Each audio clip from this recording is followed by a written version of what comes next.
안녕하세요. 공부하는 의사 손정식입니다.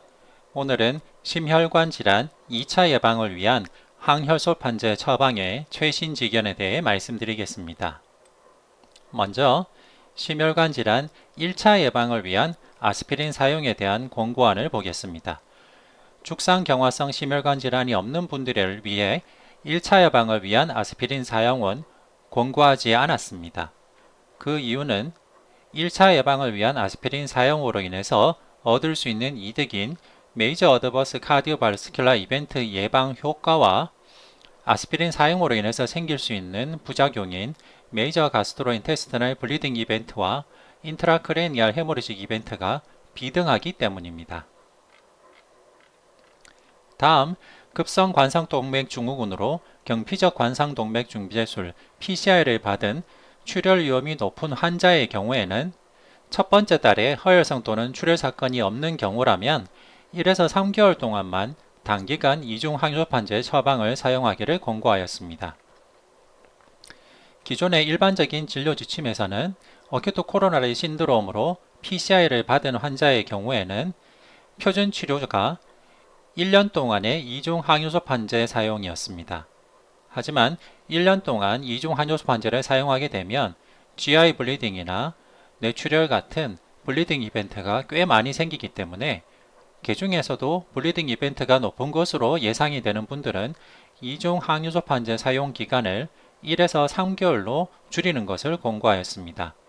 그러면 1에서 3개월 동안 이중 항효소판제인 P2Y12 이니비터와 아스피린을 사용하고 1에서 3개월 이중 항효소판제 사용 기간이 끝나면 그 뒤로는 일반적으로는 클로피도그렐 단독요법을 지속하는 것이 권고되고 있습니다.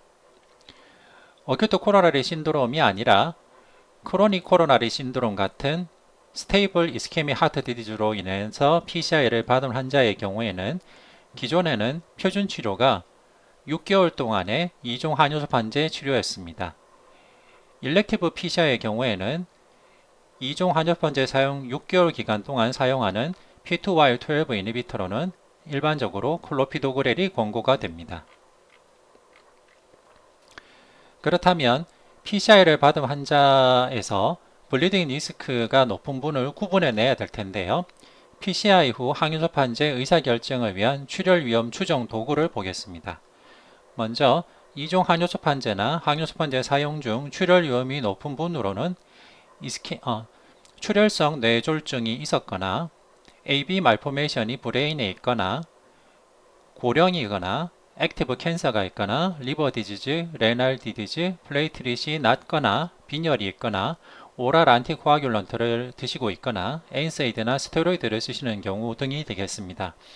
이런 위험 요인들을 갖고 있을 때는 출혈 고위험군으로 분류를 해서 이중 항효소판제 사용 기간을 줄이는 것을 고려해야 되겠습니다.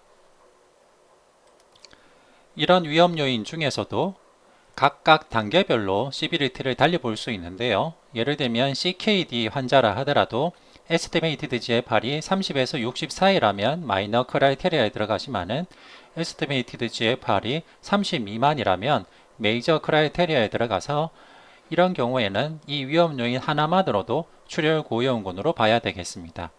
리버 시로시스가 있으면서 포탈 하이퍼텐전이 있는 환자에서도 이 위험 요인 하나만으로도 출혈 고위험군으로 분류할 수 있겠습니다. 헤모글로빈의 경우에는 10일 미만인 경우 출혈 고위험군으로 분류하게 되겠습니다. 하지만 PCI를 받은 환자들 중에서는 스텐트 트롬보시스 같은 합병증이 생길 위험도가 높은 환자들이 있습니다. 스텐트 트롬보시스가 생길 합병증 가능성이 높은 분들은 이중 항효소판제 사용 기간을 늘리는 것을 고려해야 될 텐데요. PCI를 받은 인터벤션 종류 중에 허혈성 위험도가 높은 PCI 종류를 다음과 같이 분류를 해놨습니다. 예를 들면 3베슬 디지즈이거나 레프트 메인 PCI이거나 바이패스 그라프트를 하면서 PCI를 했거나 60mm 이상의 스텐트 랭스를 보이는 경우 등이 되겠습니다. 이런 경우에는 컴플렉스 PCI로 규정을 하고 이중 항효소판제 사용 기간을 늘리거나 좀 더 강력한 항효소 판재 사용을 고려해야 되겠습니다. 하이블리딩 리스크 환자의 경우에는 1에서 3개월 동안의 이중 항효소 판재를 사용한 다음에 그 뒤로는 단일 항효소 판재 사용으로 가야 되는데, 단일 항효소 판재 사용을 할 때는 아스피린을 중단하고 P2Y12 이니비터인 클로피도그렐을 사용하는 것이 좋습니다. 다만 1에서 3개월의 짧은 이중 항효소 판재를 사용할 때는 스텐트 혈전증의 위험을 고려해야 될 텐데, 앞서 말씀드렸듯이 3베슬 디지즈거나 레프트 메인 PCI 같이 스텐트 트롬보시스 위험도가 높은 경우 또는 스텐트 혈전증의 병력이 있는 경우에는 좀 더 긴 기간의 이중 항효소 판재 사용이나 좀 더 강력한 P2Y12 이니비터를 사용해야 되겠습니다. 그리고 하이블리딩 리스크 환자에서 항효소 판재를 사용할 때는 출혈 위험을 줄이기 위한 출혈 방지 전략을 택해야 되는데요. 그때는 엔세이드 사용을 피하거나 아니면 출혈 위험이 높을 수 있는 다른 약제의 사용을 피하고, 그와 함께 위장관 출혈을 예방하기 위한 PPI 사용을 고려해야 되겠습니다. 그리고 P2Y12 이니비터 중에 클로피도그렐의 경우에는 티카그렐라나 프라수그렐에 비해서 약효가 약하기 때문에 하이블리딩 리스크 환자에서는 클로피도그렐 사용을 고려해야 되겠습니다. 경피적 관상동맥 외출을 받은 급성 관상동맥 증후군 환자에서 강력한 이중 항효소 판재 요법을 고려해야 될 때는 클로피도그렐 대신에 티카그렐라나 프라수그렐을 사용하면 되겠습니다.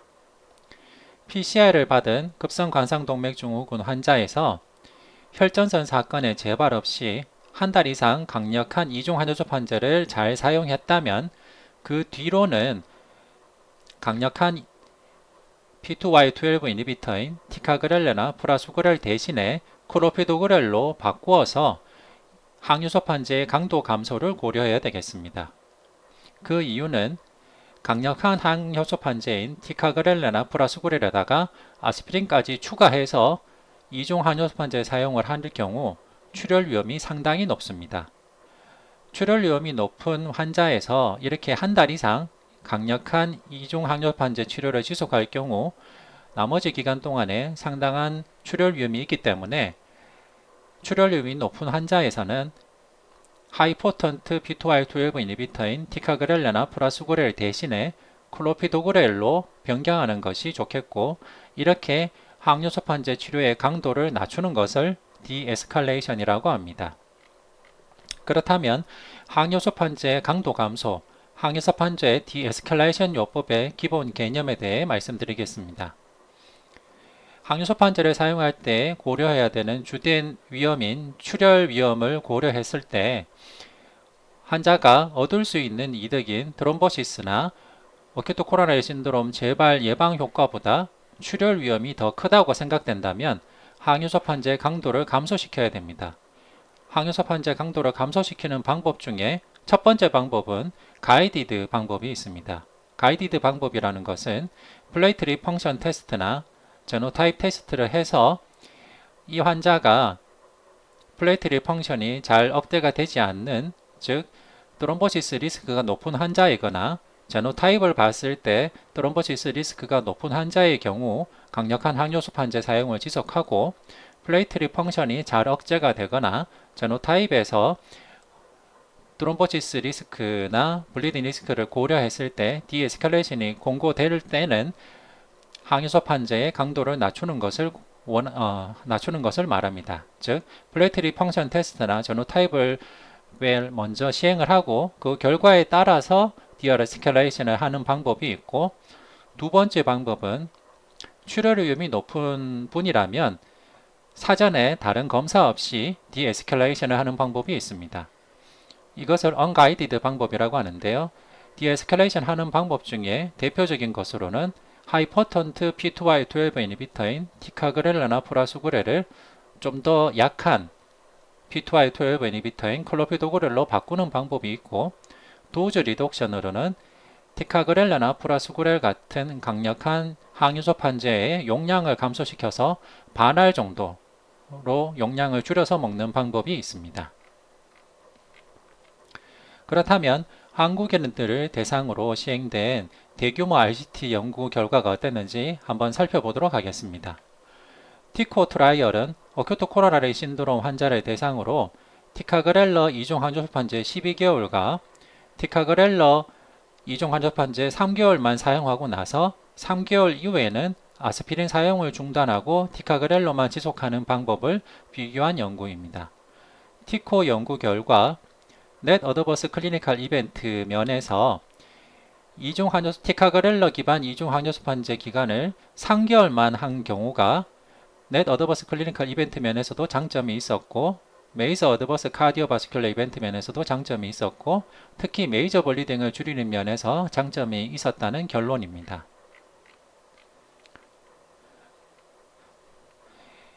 이때 넷 어드버스 이벤트를 카운트할 때 고려했던 임상 이벤트들은 첫 번째로 티미 메이저 블리딩이었습니다. 티미 메이저 블리딩은 두개 내 출혈 또는 헤모글로빈이 5 이상 감소하는 출혈 그리고 치명적인 출혈을 말하는 것이고 거기에다가 주요 심장 및 뇌혈관 이상 반응의 복합 엔드포인트로 봤었고요. 이렇게 복합 엔드포인트를 봤을 때 티카그렐러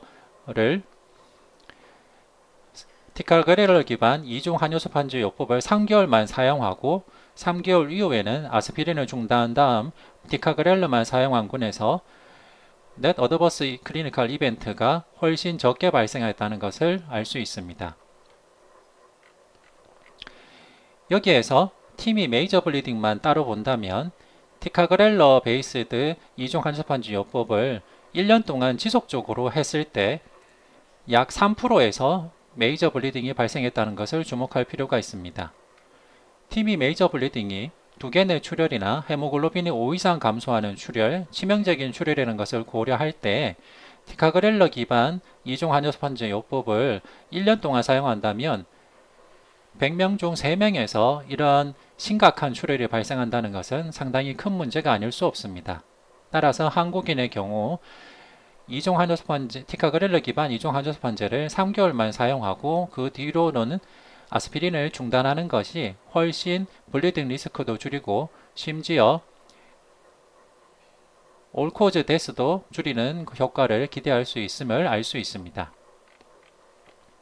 그 다음으로 한국에서 시행된 대표적인 RCT로는 탈로스 AMI 트라이얼이 있습니다. 탈로스 AMI 트라이얼은 티카그렐러 같은 하이포턴트 P2Y12 이니비터를 좀 더 낮은 강도인 클로피도그렐로 바꾼 경우와 아스피린 티카그렐러를 지속한 경우를 비교한 연구입니다. 어큐트 코로나리 신드롬 특히 AMI 환자를 대상으로 아스피린 티카그렐러를 1년 동안 지속한 군과 약 한 달 동안 아스피린 티카그렐러를 사용한 다음에 티카그렐러를 클로피도그렐로 디에스칼레이션 시킨 경우를 비교했을 때 프라이머리 엔도포인트 면에서 디에스칼레이션, 강도를 감소시킨 경우가 훨씬 임상적으로 이득이 있었습니다. 특히 블리딩 면에서 고려를 해야 되는데요.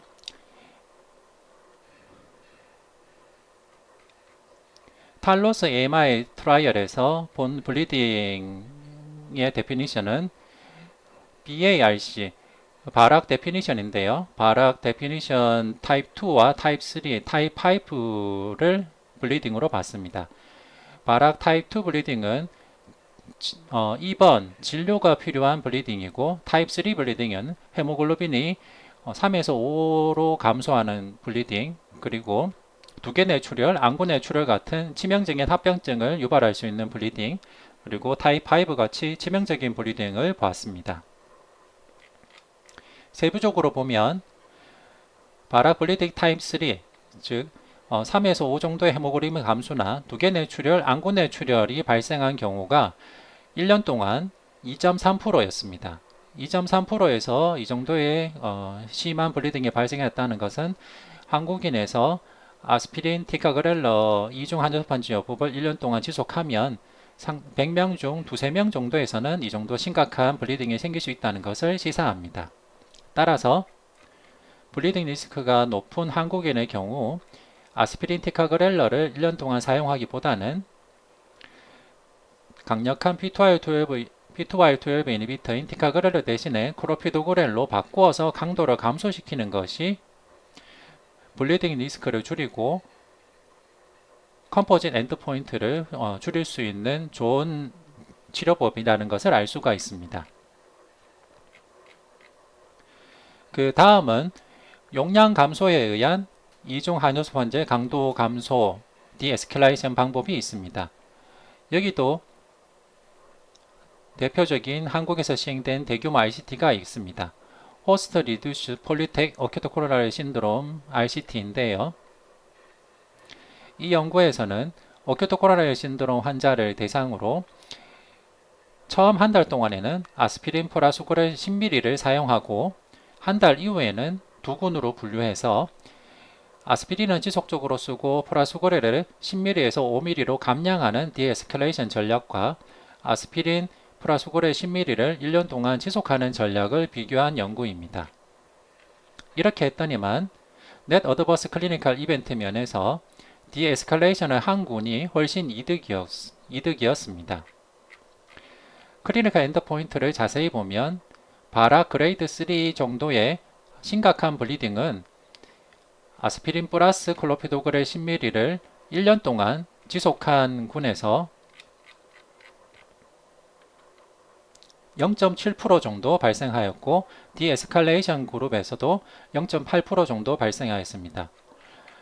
앞서 티카그렐러를 사용한 연구에 비해서는 아스피린 플라수그렐 10ml를 이중 한효소판 요법으로 1년 동안 사용했을 때 생길 수 있는 시비어 메이저 블리딩인 바라 그레이드 3 이상의 블리딩의 리스크가 티카그렐러 아스피린 이중 한효소판제를 사용했을 때보다는 훨씬 적은 것을 알 수 있습니다.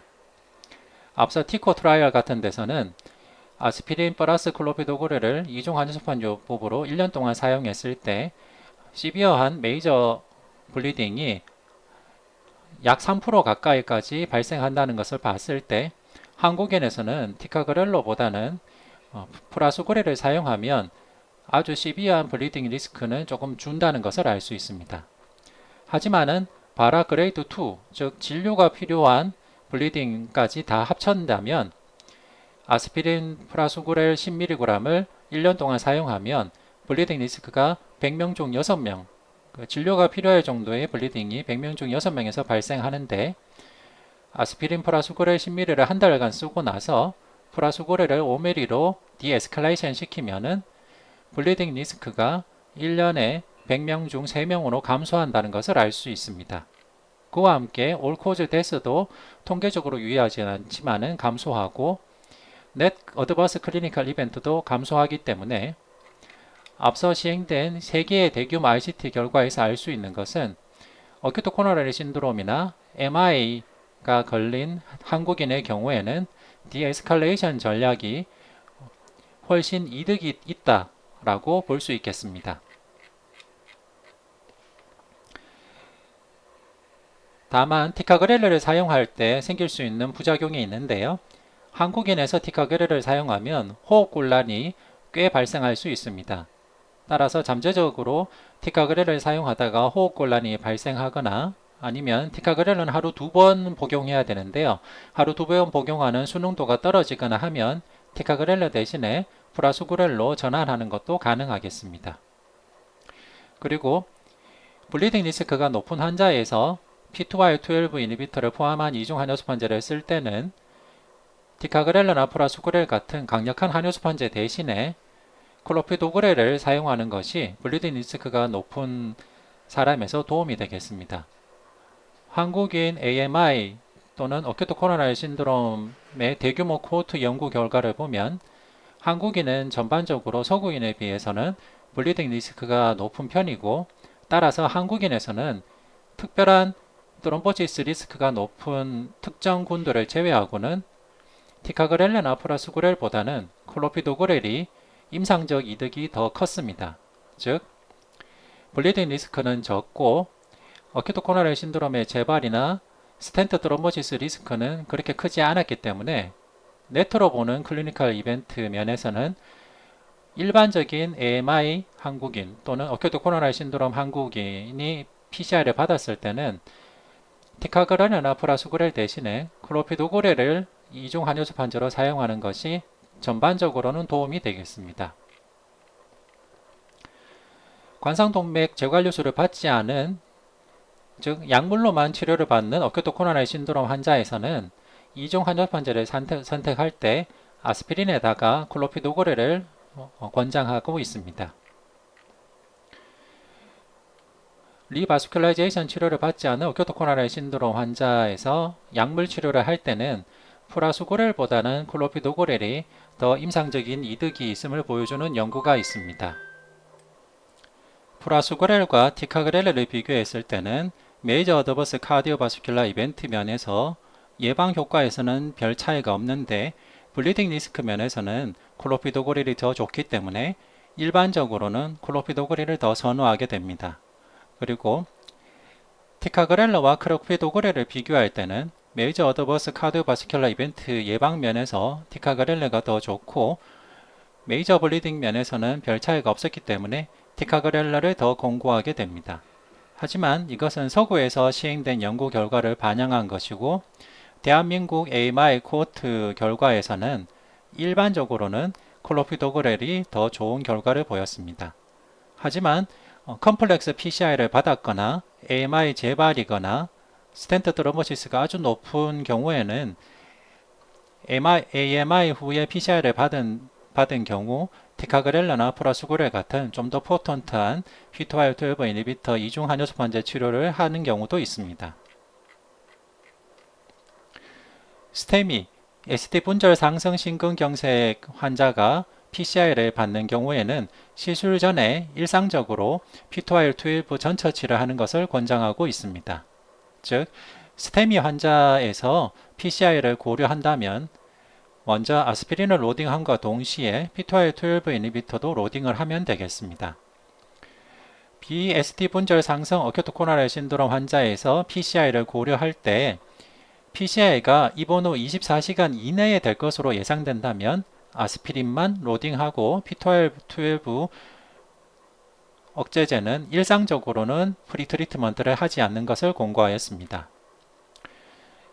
BST 분절 상승 어큐트 코로나리 신드롬 환자에서 관상동맥 조영술을 하긴 하는데 PCI가 입원 후 24시간 이후에 될 것으로 예상이 된다면 아스피린 로딩을 하고 P2Y12 이니비터를 프리트리트먼트 하는 것을 권고하였습니다. 스테이블 이스케믹 하트 디지즈 환자 중에 약물 치료를 하다가 항협심증제를 충분히 썼는데도 불구하고 안자이나가 조절이 되지 않는다면 일렉티브 PCI를 할 수 있습니다. 이렇게 일렉티브 PCI를 할 때는 P2Y12 이니비터를 프리트리트먼트하게 일상적으로 사용하는 것을 권하지는 않습니다. 앞서 말씀드린 것을 정리하면 다음과 같습니다. 먼저 스테미 환자의 경우에는 PCI를 예정하고 있다면 루틴으로 P2Y12 이니비터 프리트리트먼트를 해야 됩니다.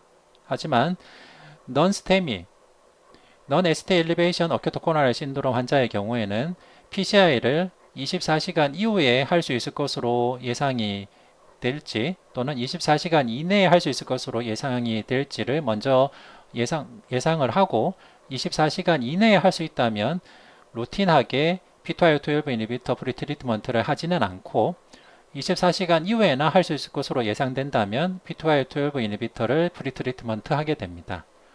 스테이블 이스케믹 하트 디지즈의 경우에는 루틴한 P2Y12 이니비터의 프리트리트먼트를 하지는 않습니다.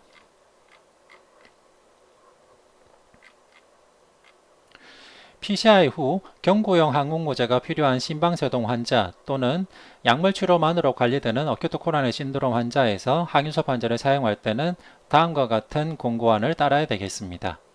먼저 경구 항공고제 적응증이 있고 경피적 관상동맥 종재술을 받았거나 급성 관상동맥 증후군으로 의학적 관리를 받고 있는 심방세동 환자라면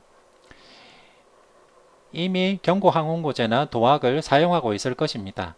그럴 때 어큐트 코로나리 신드롬으로 PCI를 받게 되면 항유소 판재를 추가를 해야 된대요.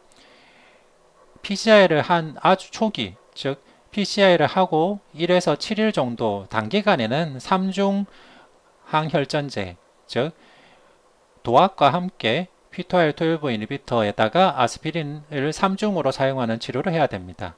하지만 아스피린을 1에서 7일 정도 단기간 3중으로 사용한 뒤에는 아스피린을 중단하고 P2R12 이니비터와 경구항응고제 2중요법만 사용해야 됩니다. 그리고 이때 사용하는 2중요법으로서의 P2R12 이니비터는 일반적으로 클로피도그렐이 권고됩니다. 즉 그림으로 나타내면 다음과 같습니다. 심방세동으로 오랄 안티코아귤런트를 드시는 분이 어큐트 코로나리 신드롬이 생긴다면 먼저 처음에는 오랄 안티코아귤런트, 특히 도악을 우선적으로 사용한 상태에서 클로피도그렐을 씀과 아스피린을 쓰는 3중 항혈전 치료를 하게 됩니다. 하지만 이렇게 3중 항혈전 치료를 하게 되면 블리딩 리스크가 매우 높기 때문에 아주 단기간, 보통 일반적으로는 1일에서 7일 정도만 아스피린을 사용하다가 1일에서 7일이 지나면 아스피린은 중단하고 도악에다가 클로피도그렐만 쓰게 되고, 이런 상태로 1년이 지나게 되면은 클로피도그렐은 중단하고 도악만 지속하면 되겠습니다. 앞서 말씀드린 대로 심방세동이 있어서 오랄 안티코아귤런트를 쓰면 환자에서 어큐트 코로나리 신드롬이 생겼고 PCI를 한 뒤에 12개월이 지난다면 그때는 항효소 판재는 중단하고 도악 단독요법만 하면 되겠고, 이렇게 2중 항효소천제나 3중 항혈전제를 2중 항혈전제나 3중 항혈전제를 쓸 때는 P2Y12 이니비터로는 클로피도그렐을 사용하는 것이 권고됩니다. 네, 앞서 말씀드린 대로 다양한 임상 상황에서 항혈소판제, 항운고제를 사용하게 됩니다. 항혈소판제나 항운고제를 쓸 때는 항상 이를 통해서 얻을 수 있는 이득과 위해를 고려를 해야 되겠습니다.